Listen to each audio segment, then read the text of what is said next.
What if that nagging feeling in the back of your neck was real? What if those hands reaching out from the dark that you believed were there? What if the monster in the basement really existed? And what if there was really something under the bed? Would you have the courage to face your fears? My fingers drummed against the nurse's station counter as I stared at the clock above the emergency room doors. 11:47 p.m. 13 minutes left in my 12-hour shift, and then I could finally go home, take a shower, and forget about the bizarre cases I've seen tonight. "Hey, Mike!" Dr. Chen appeared beside me, dark circles under his eyes. "That patient in 204 is getting worse. The one with the bite." I stopped drumming my fingers and straightened my scrubs. "Worse how?" "His vitals were stable an hour ago." "Fever's spiking, 105.8 and climbing. Nothing's bringing it down." He ran a hand through his disheveled hair. "And the bite wound. I've never seen an infection spread this fast. The whole arm is black now." The patient had come in around sunset. Some homeless man who'd been attacked behind a convenience store. He'd been confused, unable to describe his attacker beyond something wrong with their face. The bite on his forearm had already looked nasty when he admitted him, but not this bad. "I should check on him," I said, pushing away from the counter.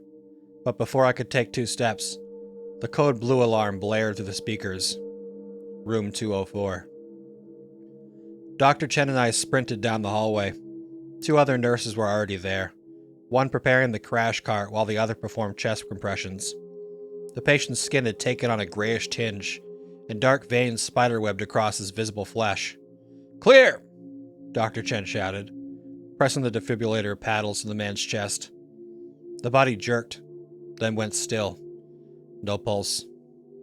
We tried again and again. At 11:52 p.m., Dr. Chen called it. Time of death, 23:50. The patient's eyes snapped open, but they weren't eyes anymore, just milky white orbs rolling in their sockets. His jaw unhinged with a crack, revealing blackened teeth and a tongue that had turned the color of spoiled meat. I barely had time to move before that thing that had been our patient lunged for Dr. Chen's throat. I grabbed the crash cart, shoving it between them, but it only bought us seconds. The creature, couldn't think of as a patient anymore, was inhumanly strong. The cart flew across the room like it was made of cardboard. By midnight, the hospital was no longer a place of healing, and my shift wasn't over. It was just beginning. I'd spend the next few hours learning that everything I knew about medicine, about life and death, was wrong. Dead wrong. The thing that used to be Dr. Chen shambled past the doorway for the 3rd time. Its white coat now stained crimson. I stayed crouched behind the pharmacy counter, trying to steady my breathing. My scrubs were spattered with blood, some mine, some from others I'd tried to save. The memory of watching my friend turn was still fresh, still raw. 12 minutes. That's all it had taken from bite to transformation. I'd counted. Needed to count. To understand. It was the nurse in me, still trying to quantify and analyze even as the world fell apart. My phone had stopped working an hour ago, but the screams from outside told me enough. Whatever this was, it had already spread beyond the hospital. The last emergency broadcast had mentioned similar incidents at 3 other hospitals in the city before the signal cut out. A whimper from behind me made me turn. Jenny from pediatrics was huddled in the corner, pressing a bandage to her shoulder. She'd helped me barricade the pharmacy after the initial chaos, but not before one of them had gotten to her. The wound wasn't fatal. At least it wouldn't have been before tonight. "How long?" she whispered. I checked my watch. 8 minutes. She nodded, then pulled her ID badge from her pocket and pressed it into my hand. "Give this to my sister, if you make it out. She needs to know what happened to me." "Jenny. And Mike?" She managed a weak smile. "Make it quick when it happens. Don't let me become one of them." I gripped the badge, feeling the hard plastic dig into my palm. I promise. A crash from the hallway made us both jump. More of them were coming. I could hear the distinctive shuffled drag of their footsteps, accompanied by that terrible moaning. Jenny's breath had become labored, her skin taking on that telltale gray pallor. 7 minutes later, but I could tell she wouldn't need that long. The infection was accelerating with each new victim. I reached for the scalpel I'd grabbed from a surgical tray during our escape. One more promise to keep. One more friend to lose. Wait, Jenny gasped, her eyes already beginning to cloud over. The research lab. Sub-level 3. Dr. Patel was working on something. Said it was important. Classified. Her body began to convulse. Find him. Her words dissolved into a guttural growl. I did what I had to do. Minutes later, I was alone again, clutching a blood-stained ID badge and a new purpose. The research lab. Sub-level 3. If there were answers to this nightmare, they'd be down there. Now I just had to figure out how to get past 50 infected hospital staff members, down 3 flights of stairs, and into a secured laboratory. I checked my makeshift weapons, a scalpel, a broken IV stand, and a half a bottle of rubbing alcohol. Not exactly standard emergency gear. But then again, this wasn't exactly a standard emergency. The stairwell was pitch black. My phone flashlight had died, so I was left with the weak green glow of emergency exit signs that guided my descent. Each felt like a gamble. Either I'd find solid ground, or I'd alert every infected person within earshot. 2 flights down, 1 to go. The sound of chaos from above had diminished to a dull roar. Either the infected were spreading out into the city, or there weren't many people left to scream. I paused at the landing between floors, trying to recall the employee orientation tour from 3 years ago. Sub-level 3 housed research labs, storage, and something else. Something they'd skipped over during the tour with a vague comment about specialized medical research. A crash echoed from somewhere below, followed by the sound of breaking glass. I wasn't alone down here. The final door looked different from the others, reinforced steel with a keycard reader and keypad. Jenny's badge might get me through, but I'd need a code. As I approached, I noticed something odd.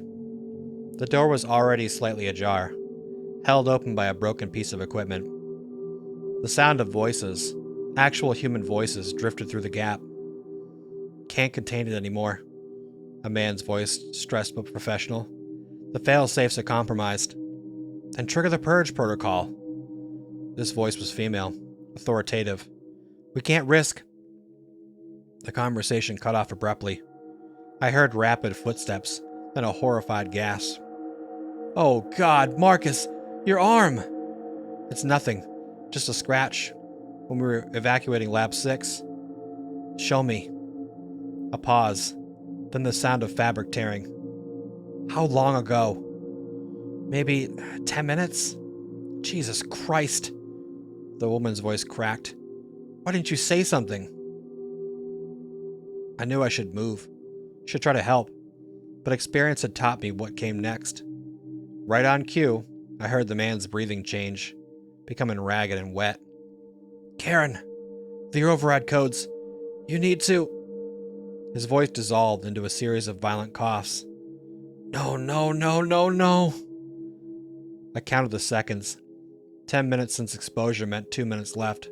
Maybe less. I had to act now. Pushing through the door, I found myself in a sterile white corridor that branched in 3 directions. A woman in a lab coat, Karen, I assumed, was supporting a man who had collapsed against the wall. His skin was already starting to mottle. Get away from him! I shouted. Karen's head snapped up. The man, Marcus, convulsed violently. Help me, she pleaded.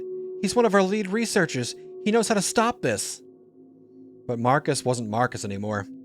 As his head rose, those familiar milky white eyes fixed on Karen's throat. I lunged forward the IV stand, But I already knew I'd be too late. What happened next would haunt me forever. The spray of blood, Karen's scream cut horrifically short, and the revelation that the clipboard she dropped contained exactly what I'd been looking for: Dr. Patel's research notes. As I snatched up the papers and ran, trying to block out the sounds of feeding behind me, one phrase in the medical jargon caught my eye. Project Lazarus. Phase 1. Successful. Dr. Patel's notes shook in my hands as I barricaded myself in what appeared to be his private office. The words on the page were almost too fantastic to believe. Project Lazarus. Experimental treatment for cellular regeneration in brain-dead patients. They had been trying to bring people back from death, and they'd succeeded. Too well. The rest of the notes filled in the horrible puzzle. The virus was engineered to reactivate dead neural tissue, but it had mutated. Instead of controlled regeneration, it caused massive cell death followed by primitive reanimation. Worse, it had gone airborne within the first hour. A series of thumps against the door interrupted my reading. Karen and Marcus had followed me, or whatever they had become. The reinforced door wouldn't hold them forever. I flipped through the pages frantically until I found what I was looking for. The facility's containment protocols. Dr. Patel had outlined a failsafe, a way to trigger emergency sterilization of the entire sublevel.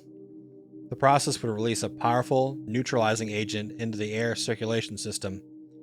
The notes indicated it would kill a virus, and probably anyone still breathing. The pounding of the door grew louder. Through the small window, I could see more shapes joining the first two. The infected were gathering. My eyes fell on the computer terminal on Patel's desk. It was still powered on, running on emergency systems. A command prompt blinked, waiting for input. I pulled out Jenny's ID badge, now sticky with dried blood, and wiped it through the reader. To my surprise, it worked. She'd had to have higher security clearance than I thought. Enter authorization code for Protocol Omega. The door groaned on its hinges. My fingers hovered over the keyboard as I remembered the conversation I'd overheard. What had Karen called it? The Purge Protocol? But what was the code? The window on the door cracked. In desperation, I typed Lazarus. Access denied. The infected were almost through. I could hear the door frame splintering. Then I noticed something on the back of Jenny's badge. A small series of numbers written in faded ink. An old habit from when she first started and couldn't remember her codes. I typed them in. 772-6492. Protocol Omega initiated. Facility sterilization in 60 seconds. Please evacuate immediately. Red warning lights began to flash as klaxons blared. Through the cracking door window, I saw the infected react to the noise, becoming more frenzied. 45 seconds. I looked around the office. No other exits. No ventilation ducts large enough to crawl through. Just me, a deteriorating door, and a growing horde of infected on the other side. 30 seconds. I thought about Jenny, about Dr. Chen, about all the others who'd made it, about how many would die if this thing spread beyond the city.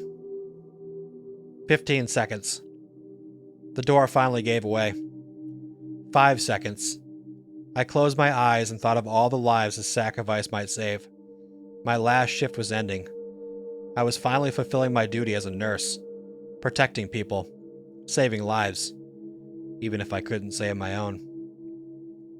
A hiss of gas filled the room. Everything went white, then black, then... My eyes snapped open in a military hospital bed. A hazmat-suited figure stood over me, checking my vitals. Patient Zero is conscious, they said into a radio, and showing no signs of infection. I tried to speak, but my throat was too dry. You did it, the figure said. The neutralizing agent worked. It killed the virus and somehow reversed the effects in anyone who hadn't fully turned. We found you unconscious in the lab. You've been in a coma for 3 weeks, but you're going to be okay. I managed to croak out one question. The others? The figure hesitated. The fully turned, they couldn't be saved. But she stopped it from spreading. The city's quarantine lifts tomorrow. I closed my eyes again, feeling the weight of both victory and loss. My last shift had finally ended, but its effects would stay with me forever. Sometimes, I still dream of those milky white eyes, and I never work nights anymore. Thanks for listening. I hope you enjoyed that story. Come back next time for some more scary stories, and as always, remember to face your fears.